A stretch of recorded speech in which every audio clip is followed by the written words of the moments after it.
ভাৰতৰ দৰে মহান দেশৰ প্ৰধানমন্ত্ৰী পঢ়া শুনা হ'ব লাগে নে নাই? क्या भारत जैसे महान देश के प्रधानमंत्री पढ़े लिखे होने चाहिए कि नहीं होने चाहिए?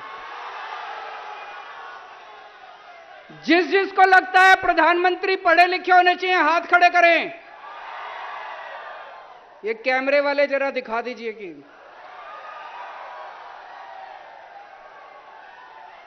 जिसको लगता है कि अनपढ़ प्रधानमंत्री ठीक है, कोई बात नहीं, वो हाथ खड़े करो।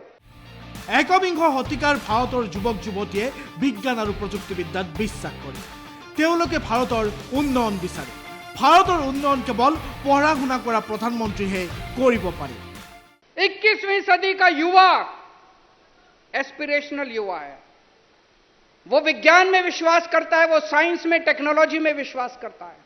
वो अपने लिए रोजगार चाहता है, वो भारत की तरक्की चाहता है। भारत की तरक्की कौन कर सकता है? एक पढ़ा लिखा आदमी कर सकता है। कम पढ़ा लिखा और अनपढ़ आदमी तरक्की नहीं कर सकता। মই প্ৰধানমন্ত্ৰীৰ এটা ভাষণ শুনিছিলোঁ। তাত তেওঁ কৈছিল কেৱল গাঁৱৰ বিদ্যালয়লৈহে গৈছিল, তাৰ পাছত তেওঁ পঢ়া শুনা কৰা নাই। मैंने प्रधानमंत्री जी का एक स्पीच सुना था, कई स्पीच है उनकी। उसमें वो कहते हैं कि मैं केवल गांव के स्कूल में गया था, उसके बाद मेरी कोई शिक्षा नहीं हुई। বহু লোক আছে দৰিদ্ৰতাৰ বাবে পঢ়া শুনা কৰিব নোৱাৰে, কিন্তু প্ৰধানমন্ত্ৰী পঢ়া শুনা হ'ব লাগে। हमारा देश बहुत गरीब देश है।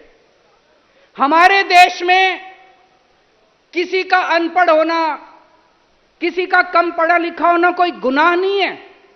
बहुत लोग हैं जो गरीब लोग हैं, अपनी गरीबी की वजह से वो कम पढ़े लिखे हैं, स्कूल नहीं जा पाते, कम पढ़े लिखे हैं, उनको शिक्षा नहीं मिलती। मुझे कोई एतराज नहीं है, लेकिन प्रधानमंत्री को तो पढ़ा लिखा होना चाहिए। বিমুদ্ৰাকৰণৰ বাবে দেশ 10 বছৰ পাছ পৰি গ'ল। কোনোবাই প্ৰধানমন্ত্ৰীক বুৰ্বক বনাই গ'ল। প্ৰধানমন্ত্ৰী শিক্ষিত হ'লে দেশত কেতিয়াও বিমুদ্ৰাকৰণ নহ'লহেঁতেন। प्रधानमंत्री जी ने नोटबंदी की। नोटबंदी में सारे देश में अफरा तफरी मच गई। कितने लोगों की नौकरी चली गई, कितने लोगों के धंधे बंद हो गए, कितने लोगों की मौत हो गई। 10 साल पीछे चला गया देश। देश की अर्थव्यवस्था 10 साल पीछे चली गई। किसी ने आगे प्रधानमंत्री जी को बेवकूफ बना दिया, बोले नोटबंदी कर दो, भ्रष्टाचार खत्म हो जाएगा। আমাৰ দেশৰ প্ৰধানমন্ত্ৰী শিক্ষিত হ'লে কৃষকৰ ক্ষতি হোৱা 3 কলা আইন নানিলে হয়। प्रधानमंत्री जी 3 किसानों के काले कानून लेके आए। पूरे देश के किसानों ने कहा कि हमें यह कानून नहीं चाहिए, यह कानून खतरनाक है, किसान इस कानून के खिलाफ हैं। सारे देश के किसान बोल रहे थे, लेकिन प्रधानमंत्री जी को किसी ने जाके बेवकूफ बना दिया कि ये 3 किसानों के कानून। 1 साल तक आंदोलन हुआ, 750 किसान मारे गए। अगर हमारे देश के प्रधानमंत्री पढ़े लिखे होते तो किसानों के काले कानून नहीं लेके आते। এইবাৰ পুনৰ অসমলৈ আহি প্ৰধানমন্ত্ৰী নৰেন্দ্ৰ মোদীৰ বিৰুদ্ধে সৰব হ'ল দিল্লীৰ মুখ্যমন্ত্ৰী অৰবিন্দ কেজৰিৱাল। শেহতীয়াভাৱে দিল্লীৰ মুখ্যমন্ত্ৰী অৰবিন্দ কেজৰিৱালে দেশৰ প্ৰধানমন্ত্ৰীগৰাকীৰ শিক্ষাগত অৰ্হতাক লৈ প্ৰশ্ন উত্থাপন কৰি আহিছে। ইয়াক লৈ গুজৰাট উচ্চ ন্যায়ালয়ত গোচৰো চলিছিল। গুজৰাট উচ্চ ন্যায়ালয়ে অৰবিন্দ কেজৰিৱালক 25,000 টকাৰ জৰিমনাও বিহিছিল, কিন্তু তাৰ পাছতো নীৰৱে থকা নাই অৰবিন্দ কেজৰিৱাল। অসমলৈ আহিও প্ৰধানমন্ত্ৰী নৰেন্দ্ৰ মোদীৰ শিক্ষাগত অৰ্হতাক লৈ প্ৰশ্ন উত্থাপন কৰিলে দিল্লীৰ মুখ্যমন্ত্ৰীগৰাকীয়ে। এইদৰে শেহতীয়াভাৱে দিল্লীৰ মুখ্যমন্ত্ৰীগৰাকীয়ে প্ৰধানমন্ত্ৰীৰ শিক্ষাগত অৰ্হতাক লৈ বাৰে বাৰে প্ৰশ্ন উত্থাপন কৰি আহিছে।